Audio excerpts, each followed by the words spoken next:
بالآخر اتحادی حکومت کی جانب سے عدالتی ترامیم کا آئینی پیکج منظور کیے جانے کے بعد جسٹس منصور علی شاہ کی بطور چیف جسٹس تعیناتی کا امکان ختم ہو گیا ہے۔ آئینی ترمیم کے بعد تشکیل دی جانے والی 12 رکنی پارلیمانی کمیٹی ممکنہ طور پر سینیورٹی لسٹ میں تیسرے نمبر پر موجود جسٹس یحییٰ آفریدی کو 23 اکتوبر تک نیا چیف جسٹس آف پاکستان تعینات کرنے جا رہی ہے۔ یاد رہے کہ سپریم کورٹ کے ججز کی سینیورٹی لسٹ میں پہلے نمبر پر جسٹس منصور علی شاہ موجود ہیں، جبکہ دوسرے نمبر پر جسٹس منیب اختر کا نام ہے۔ تاہم ان میں سے کسی کے چیف جسٹس بننے کا امکان اس لیے نہیں کہ یہ کھل کر حکومت کے مخالف اور عمران خان کی تحریک انصاف کے حمایتی ہیں۔ 26ویں آئینی ترمیم سینٹ اور قومی اسمبلی سے 2/3 اکثریت کے ساتھ منظور کروائی گئی ہے۔ حکومت کو سینٹ میں 64 ووٹوں کی ضرورت تھی، جبکہ اس نے 65 ووٹ حاصل کیے، جبکہ قومی اسمبلی میں اسے 224 ووٹوں کی ضرورت تھی، جبکہ اس نے 225 ووٹ حاصل کیے۔ دونوں ایوانوں سے ترامیم کی منظوری کے بعد صدر زرداری نے وزیر اعظم شہباز شریف کی جانب سے بھیجی گئی سمری پر دستخط کر دیے ہیں۔ یوں ترمیم کا عمل مکمل ہو گیا ہے۔ آئینی ترمیم کے تحت اب نئے چیف جسٹس سپریم کورٹ کا تقرر ماضی کی طرح سینیورٹی کی بنیاد پر نہیں کیا جائے گا، بلکہ یہ کام اب ایک خصوصی پارلیمانی کمیٹی کی سفارش پر کیا جائے گا۔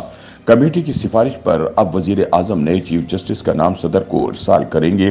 کسی جج کی جانب سے بطور چیف جسٹس نامزدگی قبول کرنے سے انکار کی صورت میں اگلے سینئر ترین جج کو اس عہدے کے لیے نامزد کیا جائے گا۔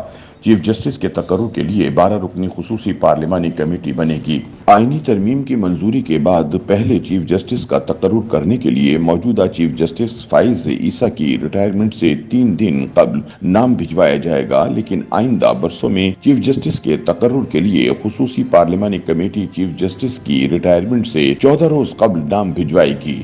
12 رکنی خصوصی کمیٹی میں تمام پارلیمانی جماعتوں کی متناسب نمائندگی ہوگی۔ اس کمیٹی میں 8 ارکان قومی اسمبلی سے جبکہ 4 ارکان سینٹ سے ہوں گے۔ آئینی ترمیم کے تحت سپریم کورٹ کے چیف جسٹس کی مدت 3 سال ہوگی اور اس کی عمر کی بالائی حد 65 سال مقرر کی گئی ہے۔ اس کے علاوہ سپریم کورٹ اور صوبوں میں قائم ہائی کورٹس میں آئینی بینچ تشکیل دیے جائیں گے۔ آئین کی شق 16 میں بھی ترمیم کی گئی ہے۔ اب اسلام آباد ہائی کورٹ میں آئینی کیسز سے متعلق بینچوں کی تشکیل کے لیے قومی اسمبلی سے قرارداد منظور کرانا ہوگی۔ اسی طرح صوبائی ہائی کورٹس میں آئینی بینچوں کی تشکیل کے لیے صوبائی اسمبلیاں قرارداد منظور کرے گی۔ جوڈیشل کمیشن آئینی بینچوں اور ججوں کی تعداد کا تعین کرے گا۔ کسی بھی آئینی بینچ میں شامل سینئر ترین جج اس آئینی بینچ کا سربراہ ہوگا۔ آئینی بینچوں میں جہاں تک ممکن ہو تمام صوبوں سے مساوی ججوں کو تعینات کیا جائے گا۔ اس کے علاوہ آرٹیکل 184 کے تحت از خود نوٹس کا اختیار صرف آئینی بینچوں کے پاس ہوگا۔ آرٹیکل 185 کے تحت آئین کی تشریح سے متعلق کیس آئینی بینچوں کے دائرہ اختیار میں آئیں گے۔ آرٹیکل 186 کے تحت عدالت کے ایڈوائزری اختیارات بھی آئینی بینچوں کے پاس ہوں گے۔ آرٹیکل 184(3) کے تحت سپریم کورٹ اپنے طور پر کوئی ہدایت یا ڈیکلیریشن نہیں دے سکتی۔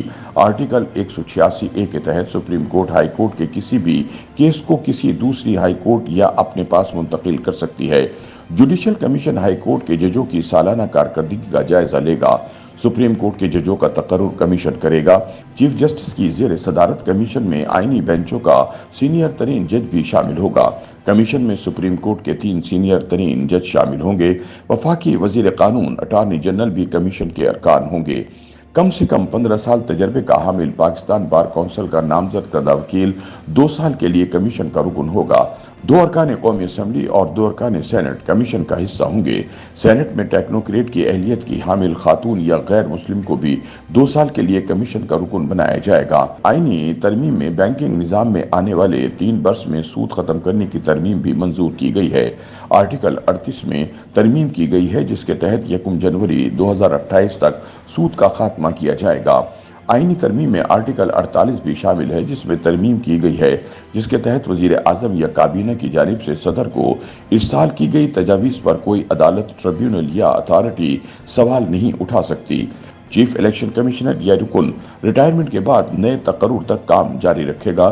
آرٹیکل 229 اور 230 میں ترمیم کی گئی ہے، جس کے تحت پارلیمنٹ یا صوبائی اسمبلیوں میں ہونے والی قانون سازی پر اسلامی نظریاتی کونسل سے رائے لی جا سکے گی۔ کوئی بھی معاملہ 25% ارکان کی حمایت سے اسلامی نظریاتی کونسل کو بھجوایا جا سکے گا۔